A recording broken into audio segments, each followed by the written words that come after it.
O assunto do vídeo de hoje é uma série de experimentos humanos que foram realizados em crianças com deficiências de aprendizagem. Na instituição estadual Willowbrook, médicos infectaram novos residentes com hepatite na tentativa de entender as respostas imunológicas. Mas os experimentos, que duraram 14 anos, foram amplamente criticados como uma forma de exploração, enquanto as próprias condições de Willowbrook eram dignas de pesadelo. Pode ser útil começar com a fundação da instituição estadual Willowbrook em 1947. Construída em Staten Island, Nova York, foi projetada para abrigar 4.000 pacientes. Logo se tornou uma das maiores instituições dos Estados Unidos. Mas em pouco tempo, tornou-se um depósito para crianças com deficiência indesejadas. Depois disso, ficou com poucos funcionários e era assolada por doenças. As crianças ficavam trancadas por horas em quartos com portas de metal pesadas e deixadas em sua própria sujeira. Às vezes, elas eram deixadas para vagar pelos corredores, muitas vezes nuas e desnutridas. A falta de funcionários era um grande problema, com menos de um membro da equipe para cuidar de até 40 pacientes, e esses pacientes tinham necessidades complexas. Entre as principais doenças que afetavam os pacientes estava a hepatite, e para o Dr. Saul Krugman, que entrou em Willowbrook em 1944, a hepatite já era endêmica na escola. Para quem não sabe, hepatite é o termo usado para descrever a inflamação do fígado. Há diversos tipos de sintomas e causas diferentes. Por exemplo, a hepatite A é causada por um vírus e geralmente é contraída ao consumir alimentos e bebidas que foram contaminados por fezes de uma pessoa infectada. Os sintomas incluem febre alta, icterícia na pele e nos olhos, e diarreia, o que significa que a doença pode se espalhar ainda mais em condições insalubres, como em Willowbrook. Willowbrook ofereceu a Krugman a oportunidade de explorar a natureza da hepatite. O estudo da hepatite era vital, especialmente para as Forças Armadas dos Estados Unidos. Cerca de 50.000 soldados americanos contraíram hepatite na Segunda Guerra Mundial.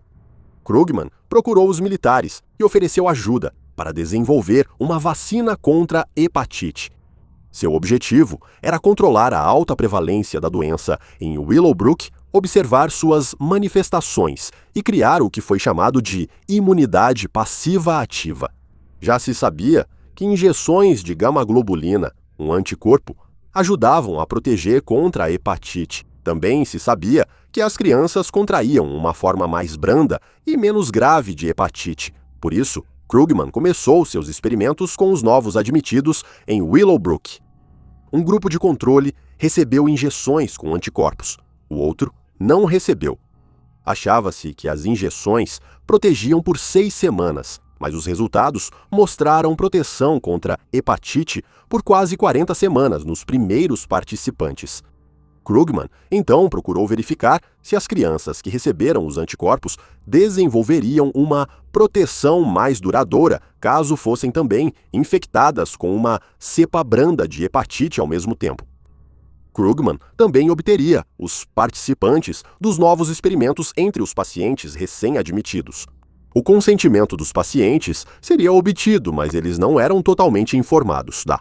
Por um tempo, Willowbrook não aceitava novos pacientes, exceto para vagas no estudo sobre hepatite. Os pais eram avisados que seus filhos pegariam a doença de qualquer jeito. Então, era melhor consentir com a participação no experimento. Como as crianças não podiam consentir por causa da idade e deficiência, o consentimento dos pais era essencial, mas sua obtenção frequentemente explorava a necessidade dos pais de buscar ajuda para os filhos. Apesar de sua má reputação, continuou sendo a única instituição e a única opção para muitas famílias. Os pais eram informados sobre o procedimento, mas muitos não eram avisados de que a doença poderia ser fatal. Agora, os pacientes recém-admitidos em Willowbrook seriam mantidos em uma instalação separada sob monitoramento constante. Eles seriam injetados com um anticorpo, mas também infectados com hepatite. Às vezes, isso seria uma injeção da própria doença.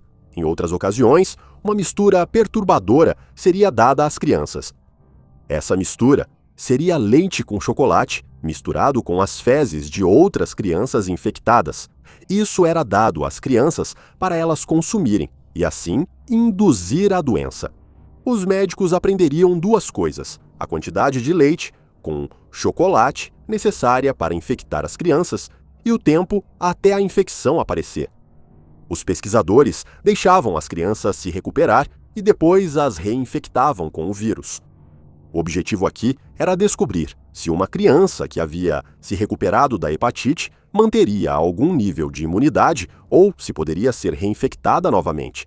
Apesar dos métodos antiéticos, os experimentos de Krugman reduziram os casos de infecções por hepatite em Willowbrook e aceleraram a pesquisa de vacinas para a doença.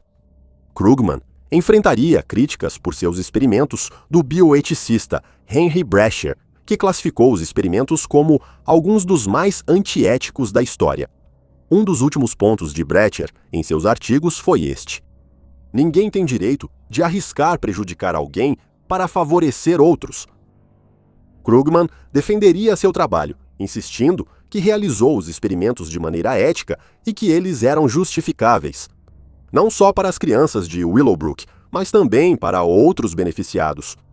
Em 1972, Krugman foi nomeado presidente da Sociedade Americana de Pediatria. No entanto, houve outras tentativas de entender a hepatite. O Dr. Borge Blumberg descobriu a vacina contra a hepatite B em 1964 e, trabalhando com o Dr. Irving Millman, desenvolveu uma vacina contra a hepatite em 1969. Blumberg fez toda a sua própria pesquisa, coletando amostras de sangue e testando as funções do fígado em crianças e adultos que já estavam infectados, em vez de infectar as crianças para usá-las como cobaias.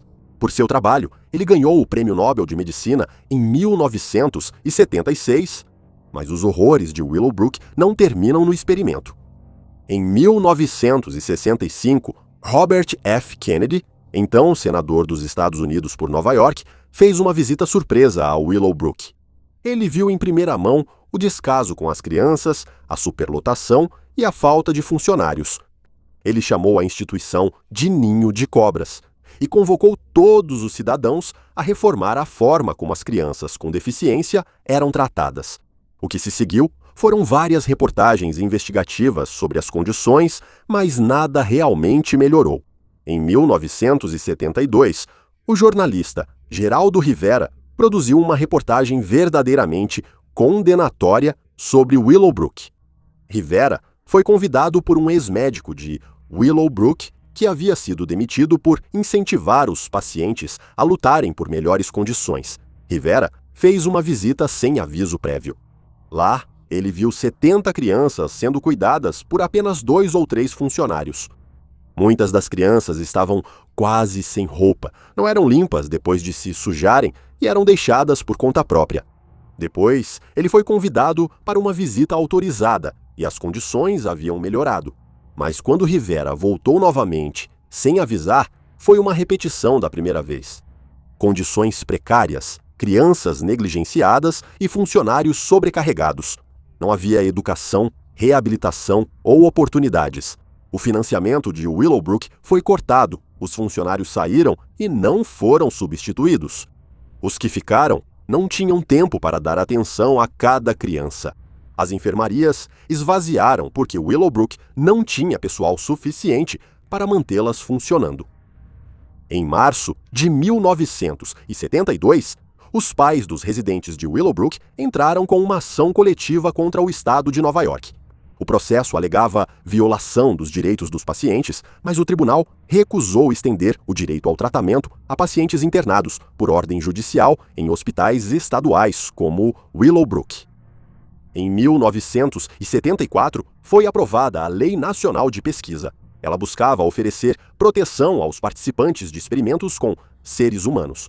Uma medida notável foi a criação da Comissão Nacional para a Proteção de Participantes Humanos em Pesquisas Biomédicas e Comportamentais. Comitês independentes da comissão avaliam o caráter ético dos experimentos até hoje. Em 1979, a comissão publicou o relatório Belmont, que definiu princípios éticos para experimentos com seres humanos. Devido à repercussão negativa e esforços para melhorar a vida dos pacientes, decidiram fechar Willowbrook. Em 1975, os pacientes restantes de Willowbrook deveriam ser integrados a programas comunitários e não jogados em instituições. O objetivo era que os pacientes participassem de serviços individualizados, sendo colocados em residências menos restritivas, mais próximas de uma vida normal. E em 17 de setembro de 1987, os últimos pacientes restantes deixaram Willowbrook. Muitos dos ex-residentes já estavam bem na casa dos 50 e 60 anos. Foram alojados em casas comunitárias e participaram de programas diurnos em vez de confinados. Esses pacientes deveriam receber um alto padrão de cuidado e apoio pelo resto de suas vidas como parte do acordo para o fechamento da escola Willowbrook. Um exemplo do enorme impacto causado por ex-pacientes de Willowbrook é Bernard Carabello. Bernard participou da denúncia e foi parte do motivo pelo qual a escola foi fechada. Em 1980, ele foi nomeado defensor no escritório do Estado de Nova York para pessoas com deficiências de desenvolvimento. Nesse cargo, Bernard defendeu os direitos dos nova-iorquinos com dificuldades de aprendizagem, garantindo que ex-pacientes recebessem o cuidado prometido. Em 1986, Bernard fundou a Associação de Autodefensoria do Estado de Nova York. Isso representa centenas de pessoas com deficiências intelectuais e de desenvolvimento no estado de Nova York. Bernard trabalhou por quase 4 décadas para evitar a repetição do maltratamento das pessoas em Willowbrook. Já mostramos aqui exemplos de pessoas marginalizadas ou vulneráveis usadas em experimentos humanos. Das mentiras e encobrimentos dos experimentos de Tuskegee às experiências odontológicas FIP-Vipe-Holm com pessoas com deficiência na Suécia, há exemplos de médicos e pesquisadores aparentemente bem-intencionados que não respeitaram a humanidade das pessoas usadas nos testes. Não se deve esquecer que os experimentos de Willowbrook aconteceram depois que os códigos de prática de Nuremberg foram estabelecidos, após os horríveis experimentos dos campos de concentração da Alemanha nazista. Isso também é uma verdadeira tragédia, que, ao invés de focar em melhorar as condições e reduzir a disseminação da hepatite, o foco foi usar a situação desesperadora como motivo para condenar crianças a contrair a doença, tudo em nome do avanço científico.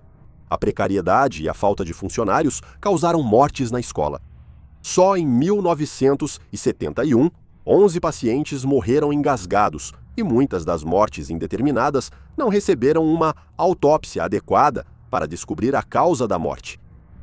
Os internos tinham sorte se vissem um médico uma vez por ano, o que fazia com que doenças passassem despercebidas. Durante seus 40 anos de funcionamento, até 12.000 pacientes morreram em Willowbrook, muitos deles por negligência, violência ou má administração médica.